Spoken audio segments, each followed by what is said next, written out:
자, 우리 한번 오늘 제목 한번 읽어보도록 하겠습니다. 진한 글씨입니다. 읽겠습니다. 시작. 최고가 아니어도 괜찮아. 최선만 다하면 돼. 다시 한 번 더 시작. 최고가 아니어도 아니어도 괜찮아. 괜찮아. 최선만 최선만 다하면 다하면 돼. 돼. 자, 우리 복습 한번 해보도록 하겠습니다. 이스라엘에 왕이 없기 전에 이스라엘을 통치했던 사람들이 있었습니다. 모세가 리더였는데요. 모세가 죽고 여호수아가 죽고 그리고 왕정이 설립되기 전까지 수백 년이라는 시간이 있었어요. 이때 이스라엘을 다스렸던 직책 리더들이 있었는데 그들을 바로 사사라고 합니다. 성경의 사사기에는요 12명의 사사들이 등장해요. 12명의 재판관들, 12명의 수호자들, 사사들의 이야기가 기록된 것이 바로 사사기라는 말씀입니다. 여러분, 우리 지난해 우리 수련회 마치고서 그 다음 날이었죠. 그 주일에 우리는 6번째 벌레라는 이름의 돌라에 대해서 이야기를 나누었습니다.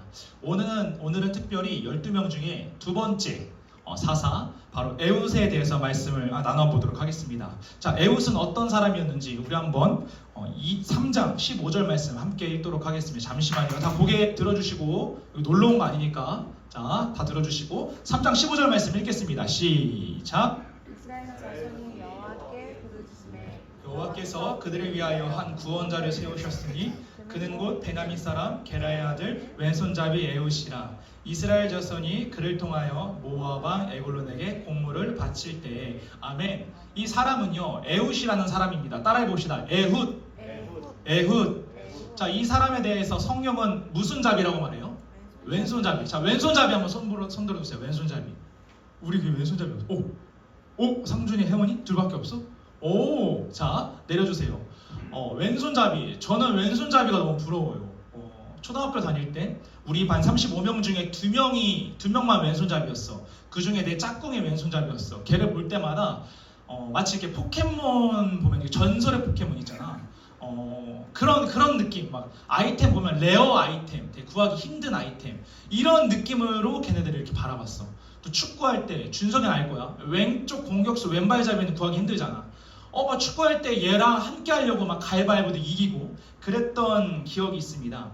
왼손잡이는요 전체 인구 중에 10%에서 12% 정도 된다고 해요.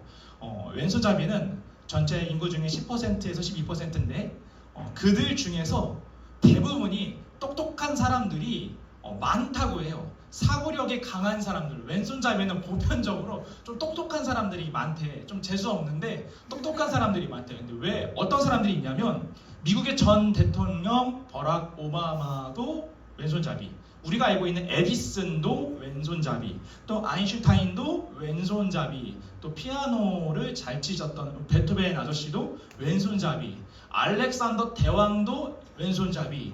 이 돌을 막 곡선을 되게 잘 표현했던 화가가 있어. 건축가가 있어. 미켈란젤로도 왼손잡이.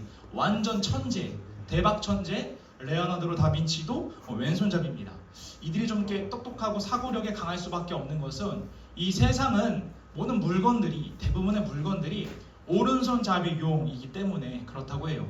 오른손잡이를 왼손잡이가 사용하려니까 얼마나 불편했겠어. 우리 상준이랑 혜원이가 얼마나 고된 삶을 살았겠어. 이 친구들이 왼손잡이는 오른손잡이 불편함을 자신들이 보완하기 위해서 한 번 더 고민하고 오른손잡이들보다 한 번 더 생각하고 그 불편함을 제거하기 위해서 자신의 손에 적응하기 위해서 노력하고, 이러한 과정, 일련의 과정 때문에 왼손잡이들이 지적 능력이 조금 더 높다고 합니다. 여러분, 아무튼 저는 이 혜원이와 상준이가 참 부럽습니다. 왼손잡이, 왼발잡이가 참 부러운데요. 20년 전에, 30년 전에, 40년 전에 여러분들의 아버지의, 여러분들의 할머니 그 시대 때는 과연 왼손잡이에 대한 인식이 어땠을까? 저는요 초등학교 6학년 때까지 대가족이었어요. 11명이 살았어. 11명이 주택에.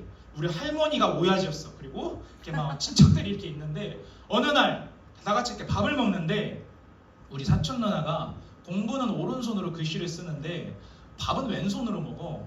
우리 할머니랑 같이 밥을 먹고 있는데 우리 사촌 누나가 왼손으로 밥을 이렇게 먹었습니다. 우리 할머니한테 혼났을까? 혼나지 않았을까? 혼났어. 옛날에는 혼났어. 지금보다 더 보수적일 때는 혼났어. 야, 이 기집애야, 재수 없어 그렇게 되면 복 나가라면서 왼손을 탁 때리는 거야. 그래서 우리 사촌 누나가 짜증나 막 이러면서 이렇게 방에 들어갔던 그런 기억들이 있습니다.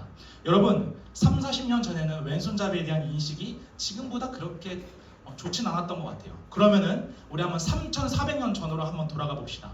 3,400년 전 사사들이 활동했던 당시에 과연 사람들은 왼손잡이를 어떻게 생각했을까?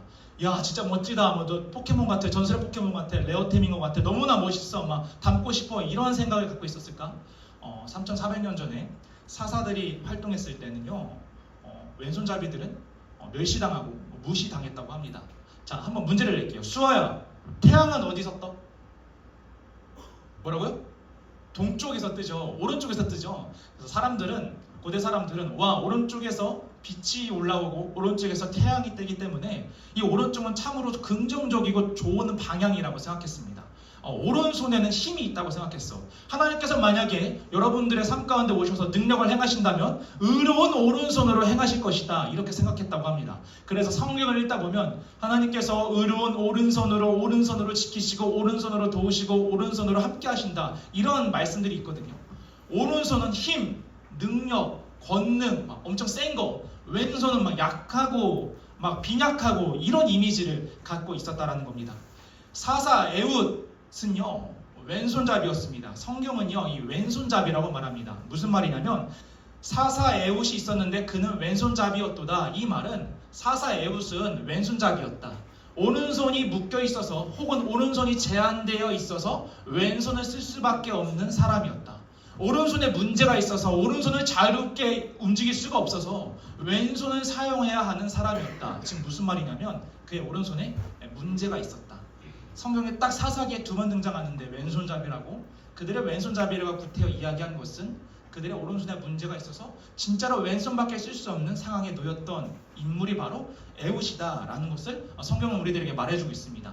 사사 에훗, 왼손잡이가 활동했던 당시에 이스라엘은 모압이라는 나라로부터 통치를 받았습니다. 모압이라는 나라, 그 모압의 왕은 바로 에글론이었습니다. 따라해 봅시다. 에글론. 이 에글론은 어떤 사람이냐면 욕심이 엄청 많고 탐욕스럽고 표독스럽고 다 가져야 돼, 다 내 거야, 이런 사람이었어. 그래서 오늘 에훗을 소개하면서도 이렇게 이야기하죠. 이스라엘 자손이 그들에게, 모압 왕 에글론에게 공물을 바칠 때 종속국은 종주국에게 공물을 바칩니다. 즉 지배를 받는 나라는 지배를 하는 나라에게 좋은 것을 선물해야 됩니다. 이스라엘은 모압 왕 에글론에게 여러 가지 곡물들, 여러 가지 신선한 좋은 것들, 흠없는 동물들, 금은 보화들을 이렇게 바쳐야 했다라는 겁니다. 이때 이 곡물을 바치기 위해서는 책임자가 필요했는데 이때 에훗이 손을 듭니다. 제가 하겠습니다. 제가 나가겠습니다. 제가 책임지고 곡물을 가져다가 놓고 오겠습니다 라면서 내가 총대 매겠습니다 라고 이야기해요. 사실 에훗은요 단순히 곡물을 바치기 위해서 내가 총대 매겠습니다 한 것이 아니에요. 그에게는 또 다른 계획이 있었습니다. 어떤 계획인지 우리 한번 16절에서 17절 말씀 중요합니다. 여러분 함께 읽겠습니다. 시작. 그때는 좌우에 날성칼을 만들어 그의 오른쪽 허벅지 우측에 차고 공물을 모압 왕 에글론에게 바쳤는데 에글론은 매우 비둔한 자였더라. 아멘. 에훗에게는 다른 계획이 있었대요. 다른 계획. 어떤 계획이 있었냐면 에글론 왕에게 가서 공물을 바치겠습니다 라면서 왕에게 가서 이 왕을 죽여야겠다라는 계획이 있었어. 그래서 한 규빗 되는 좌우의 날선 검, 제가 준비했어요. 딱 한 규빗이야 이게. 내가 이거 진짜 완전 검색해서 폭풍 검색해서 딱 45cm짜리 딱 이 한 규빗 되는 이 좌우의 날선검을 가지고 왔습니다. 에훗이 이거를 준비하는 거야. 근데 자, 혜진아, 오른쪽에 이 칼을 찼을까 왼쪽에 이 칼을 찼을까? 성경을 보면 자, 여러분 잘 읽어보셔야 돼요. 집중하세요. 오른쪽 허벅지에 이 칼을 찹니다. 오른쪽 허벅지에 이 칼을 차요. 그리고 그 뚱뚱한 비둔했던 그 에글론 왕에게 나아갑니다. 자, 나아갑니다. 에글론 왕에게 가서 공물을 바친 다음에 이 에훗이 이렇게 말합니다. 무엇이라고 말하는지 우리 한번 19절 말씀 읽겠습니다. 한 목소리로 시작. 자기는 길갈 근처 돌 뜨는 곳에서부터 돌아와서 이르되 왕이여 내가 은밀한 일을 왕에게 아뢰려 하나이다 하니 왕이 명령하여 조용히 하라 하매 모셔선 자들이 다 물러간지라. 아멘. 이 에웃이요 왕 앞으로 가서 그리고 그 있는 호위무사들에게 가서 이야기합니다. 내가 왕에게 할 얘기가 있습니다. 내가 진짜 왕에게 할 얘기가 있거든요. 내가 비밀스러운 이야기입니다. 왕이시여 내 얘기를 좀 들어주시옵소서. 내 얘기를 좀 들어주시옵소서. 여러분 한번 이 상황을 우리가 한번 상상해 봅시다. 호위무사들이 있습니다. 모압이라는 나라에 이스라엘이라는 사람이 들어왔습니다. 그리고 이 왕 앞으로 나아가게 해달라고 이야기합니다. 호위무사들이 어땠을까? 잘 들어갔다가 조용히 이야기하고 와, 좋은 이야기하고 와 이랬을까? 야 사사 에웃 닥쳐, 꺼져. 야 무슨 네가 왕을 만나겠다고 이렇게 시건방을 떨고 있어. 더군다나 너 왼손잡이잖아. 너 더군다나 불구 아니야? 야 그냥 꺼져. 이렇게 말하지 않았을까요? 또는 왕이 에웃이여 에웃 들어와라 했다면 단순히 그냥 에웃이 그냥 들어갔을까? 그가 분명히 병사들은요 에웃을 검문하지 않겠어요? 에웃을 수색하지 않겠어요? 만약에 수색하게 되었다면 그의 오른발 허벅지에 있는 오른쪽 허벅지에 있는 이 검이 탈로가 나서 에웃은 그 자리에서 죽게 되지 않았을까? 우리는 한번 예상할 수 있습니다. 그런데 성경을 보면요 에웃은요 에글론 왕 앞으로 나아갑니다. 그리고 에글론 왕을 죽입니다. 어떻게 이런 일이 일어날 수 있었을까? 이게 가능했던 것은 그가 왼손잡이였기 때문입니다. 따라해 봅시다. 왼손잡이였기 때문에. 왼손잡이였기 때문에 어떻게 통과할 수 있겠습니까? 아까 오른쪽 허벅지에 칼을 찼다고 했어요. 자, 왼손잡이들은 오른손 허벅지에 칼을 차서 이렇게 싸우겠죠.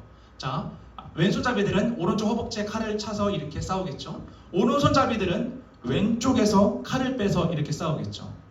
고대 문서에 보면은 이 호위무사들이 반드시 수색해야 될 때가 있대. 검문을 할 때 반드시 수색해야 되는 신체 부위가 있는데 바로 왼쪽 허벅지입니다. 왜냐면 오른손잡이들이 왼쪽에서 칼을 꺼내서 이렇게 싸우니까. 이 호위무사들이 에웃의 왼쪽 허벅지를 검사를 했겠죠. 그런데 아무것도 발견되지 않습니다. 좀 더 오른쪽도 봐야 되는데 이 호위무사들은 그냥 오케이 왼쪽 허벅지에 칼이 없으니까 야 들어가라 이렇게 이야기했던 것 같습니다. 그렇게 에웃은요 호위무사들의 검문을 통과합니다. 그리고 에글론 왕이 있는 그 방 안으로 들어가는데요. 이때 에글론이 무엇을 하고 있었냐면 우리 한번 말씀 읽어보도록 행동하고 있었습니다. 우리 20절 말씀입니다. 20절 말씀 함께 읽겠습니다. 시작. 에웃이 그에게로 들어가니 왕이 서늘한 다락방에 홀로 앉아있는 중이라. 에웃이 이르되 내가 하나님의 명령을 받들어 왕에게 아뢰 일이 있나이다 하매 왕이 그의 좌석에서 일어나니. 아멘. 윤이나 왕이 어디 있었다고 했어? 어디에 앉아 있었다고? 노란 글씨 서늘한 다락방. 여러분 서늘한 다락방이 어딘지 아세요?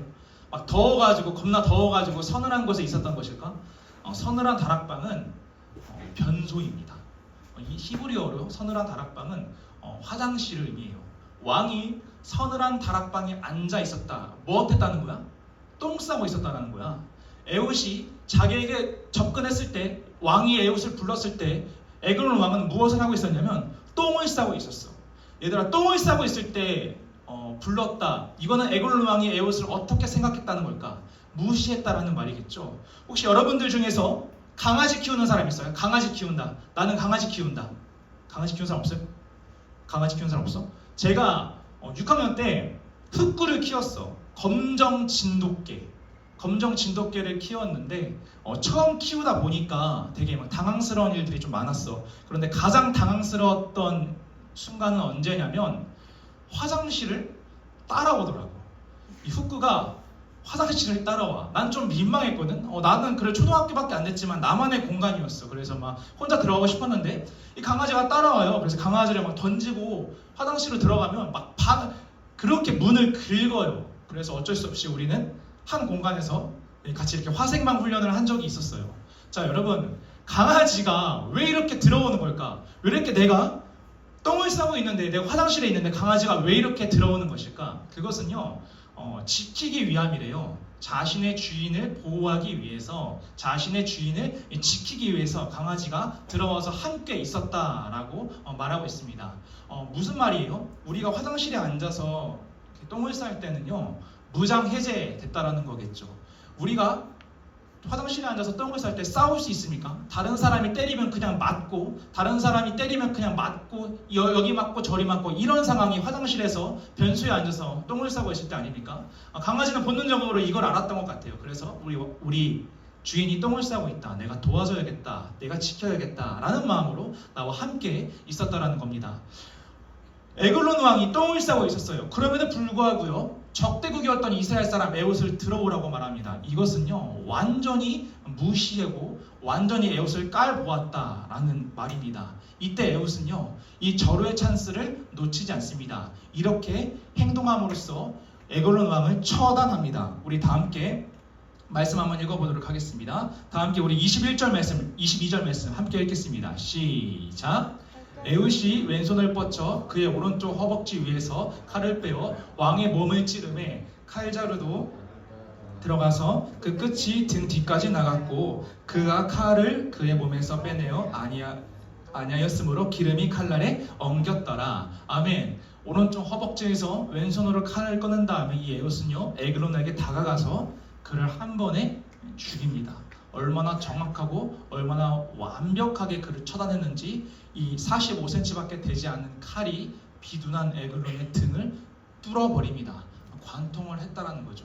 그의 승리로, 에글론의 죽음으로 이스라엘은요, 18년 동안 지옥과 같은 곳에서 구원받게 됩니다. 모압과의 전투에서 이스라엘들은 자신감을 얻어서 승리하였고, 결국에는 하나님께서 사사를 통해서 에웃을 통해서 이스라엘을 구원했다라고 성경은 말하고 있습니다. 여러분, 하나님께서 에웃을 택한 이유는 과연 무엇이었을까요? 하나님께서 에웃을 사용한 이유는 과연 무엇이었을까요? 그것은요, 그가 왼손잡이였기 때문입니다. 사사 에웃이 그 호위무사들의 삼엄한 경비를 뚫고 에글론 왕 앞으로 나아갈 수 있었던 것은 그가 왼손잡이였기 때문입니다. 무슨 말입니까? 오른쪽 허벅지에 칼을 참으로써 그 관문을 통과했다라는 거죠. 그리고 에웃이 에글론 왕을 처단할 수 있었던 것은요, 에글론이 에웃을 무시했기 때문에, 에글론 왕이 방심했기 때문에. 왜? 에웃이 왼손잡이여서. 그 절호의 찬스를요, 에웃은 놓치지 않고 왕에게 달려가서 그를 단번에 제압합니다. 여러분, 왼손잡이였기 때문에 하나님께서 그를 사용하신 것입니다. 사사 에웃에게는 참으로 많은 아픔들이 있었겠죠. 오른손을 못 쓰는 장애가 있었기 때문에 많은 어려움이 있었겠죠. 자신이 원하는 모습은 아니었던 것 같아요. 자신이 원하는 신체 조건은 아니었던 것 같습니다. 그럼에도 불구하고 하나님께서는요, 그를 사용하사 이스라엘에게 평안을 가져다 주십니다. 그런데 우리가 여기서 알아야 될 것이 있어요. 하나님은 단순히 에웃이 왼손잡이여서 그를 사용하신 것은 아니라는 겁니다. 하나님이 단순히 에웃이 왼손잡이이기 때문에 그를 사용하셨다. 그가 약하기 때문에, 그가 오른손에 장애가 있었기 때문에 그를 사용하셨다. 이건 아니라는 거죠. 에웃을 왜 사용하셨을까? 우리가 한번 고민해 볼 필요가 있습니다. 그는요, 상당히 어려운 삶을 살았겠죠. 남들보다 거친 삶을 살았을지도 모릅니다. 다른 사람은 오른손을 다 쓰는데 혼자 오른손을 못 쓰고 왼손을 써야 되는 상황. 에웃은요, 이런 상황 앞에서 어떻게 살았을까요? 이번 생은 망했어, 개망했어, 끝났어 라면서 내 인생은 끝났어, 나는 병사로서 군사로서 끝났어, 나는 이제 포기할 거야, 좌절할 거야, 낙심할 거야, 그런 삶을 살았을까요? 아닐 것입니다. 오른손은 나에게 묶여있지만, 오른손에 문제가 있지만 나에게는 왼손이 있다. 나에게는 왼손이 있다. 그리고 왼손으로 찌르고 칼을 빼고 칼을 베고 찌르고 베고 계속해서 훈련했을 것입니다. 계속해서 훈련해서 결국에는 왼손잡이들 중에서 찌르기와 베기의 마스터가 되지 않았을까, 저는 그렇게 생각합니다. 여러분, 한번 우리가 아까 읽었듯이 45cm의 단검으로 비둔했던 에글론을 찔러 죽입니다. 에글론 왕의 몸에는 지방이 많았겠죠. 한번 생각해 봅시다. 이 45cm 단검으로 왼손으로 에글론 왕을 딱 찌릅니다. 그런데 한 큐에 원샷 원킬 하는데요, 이 상황을 통해서 우리는 추측할 수 있습니다. 얼마나 에웃이 연습을 많이 했을까. 굳은 슬이 박혀도 또 힘이 들어도 몸이 다쳐도 계속해서 그는 훈련하고 자신의 몸을, 자신의 무기를 만들었을 것입니다. 찌르고 베고, 또 칼을 꺼내서 찌르고 베고, 또 칼을 꺼내서 찌르고 베고. 한두 번 연습했을까요? 한두 번 훈련했을까요? 한 번, 10번, 100번, 1000번 수도 없이 그는 연습했을 것입니다. 기억하세요. 에훗의 인생은요, 최고의 삶은 아니었습니다. 최고의 인생은 아니었어요. 그런데 그는요, 최선을 다하는 삶을 살아가게 됩니다. 최선의 삶을 살아가게 된다는 거죠. 하나님께서는 그런 왼손잡이 에훗을 사용하사 이스라엘의 두 번째 사사로 택하십니다. 여러분, 최고의 삶은 아닐지라도 최선의 삶을 살았던 사람이 또 있습니다. 이스라엘의 두 번째 왕 다윗입니다. 다윗에게는 7명의 형이 있습니다. 그는 8번째 중에 막내였어요. 오늘날 늦둥이라면 막 귀엽고 아유 귀여워 막 형들이 볼 꼬집고 이러겠죠. 그런데 당시에는 그러지 않았어요. 사무엘이라는 선지자가 다윗의 집에 옵니다. 두 번째 왕을 뽑기 위해서. 그런데 그때 이새가 이야기합니다. 다윗의 아버지 이새가 우리 아들들 다 여기 있습니다. 딱 사무엘에 보니까 7명밖에 없어요. 막내 다윗이 없습니다. 그 어디 갔느냐 했더니 우리 막내는 왕이 될 상이 아닙니다. 그냥 초원에서 일하고 있습니다. 라고 이야기합니다. 이것을 통해서 우리는 예상할 수 있죠. 다윗은 어떤 삶을 살았는가. 최고의 삶을 살지 않았습니다. 부모로부터 인정받지는 않았던 것 같아요. 형들로부터 인정받지는 않습니다. 그런데 그는요, 초원에서 이게 아니라 초원에서 최선을 다해서 아버지가 나에게 준 미션을 완벽하게 완수합니다. 양을 치고요, 그리고 가축들을 지키고요, 들짐승들로부터 이 양들을 지키기 위해 물맷돌을 던지는 훈련을 합니다. 한 번 던졌을까요? 10번 던졌을까요? 한 번, 10번, 100번, 1000번, 10,000번. 그래서 결국에 최고의 삶은 아니었지만 최선의 삶을 살았던 다윗을요, 하나님께서는 골리앗을 무찌르는 병사로, 하나님의 군사로 택하십니다. 다윗은요, 이 최선의 삶을 통해서 얻었던 무기를 통해서 골리앗에게 다가가서 한 큐에 골리앗을 무찌렀다. 하나님께서는 그런 자를 사용하신다는 것을 우리가 알았으면 좋겠습니다. 여러분, 여러분들의 눈앞에 이 그림이 있죠. 물컵이 하나 있어요. 거기에 물이 반 이렇게 딱 차 있잖아요.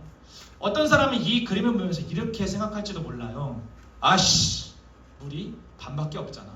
누가 마신 거야? 물이 반밖에 없잖아. 그런데 반면에 다른 사람은요, 이렇게 이야기할 것입니다. 그래도 다행이다. 물이 반이나 있네. 그래도 다행이야. 물이 반이나 있어. 에훗은 어떤 사람이었을까요? 에훗은요, 그래도 다행이야. 나에게는 오른손은 없지만 왼손이 있어. 그래도 다행이야. 나는 오른손에 문제가 있지만 나에게는 왼손이 있어. 그는요, 그래도 다행이야. 나에게는 이러한 상황이 있지만 그럼에도 불구하고 내가 최선을 다하면서 살아갈 것이야. 하나님께서 나를 사사로 택하셨으니 나는 하나님의 사사로서 정말로 부족함이 있고 어려움이 있겠지만 난 그럼에도 불구하고 최선을 다하면서 살아갈 것이야. 긍정적이며 하나님께 감사하며 도전적이며 진보적인 삶을 살았던 사람이 바로 사사 에훗입니다. 여러분, 우리는 모두 왼손잡이 인생이지 않습니까? 내가 원하는 뜻대로, 내가 원하는 길로, 내가 원하는 방향으로, 내가 원하는 학교로, 내가 원하는 진로로 모두 성공하면서 살아갈 수는 없습니다. 가는 골목골목마다 우리는 실패를 경험하며 오른손을 잃고 왼손잡이 인생을 살아갈 때가 참으로 많을 것입니다. 그때 기억하십시오. 하나님께서는요, 그 순간순간마다 불평하고 좌절하고 망했어, 나에게는 왜 이런 일이 일어나야 돼? 라면서 하나님께 원망을 하면서 살아가는 사람, 그런 사람은 결코 사용하시지 않습니다. 매 순간순간마다 왼손잡이 상황, 왼손잡이 인생일지라도, 에훗과 같은 일들이 일어날지라도, 내가 원하는 방향과는 다른 방향을 갈지라도, 내가 원하는 진로와는 다른 진로를 내가 택할지라도, 내가 원하는 선택과 나의 모습과는 다른 모습으로 살아갈지라도, 그 삶 가운데 최고의 삶은 아니지만 최선의 삶을 살아가는 자, 그런 자를 택하신다는 것을 우리가 이 시간 나누었으면 좋겠습니다. 한 주 동안, 아니 한평생 동안 여러분들 미안하지만 최고의 삶은 살아가기 힘들 것입니다. 그런데 최선의 삶을 살아가십시오. 하나님은 그런 자를 택하사 하나님의 나라를 위하여서 멋진 군사로서 사용하실 것입니다. 최선의 삶을 살아가는 저와 여러분이 되기를 주님의 이름으로 소망합니다. 자, 우리 이 시간 한번 찬양해 보도록 하겠습니다.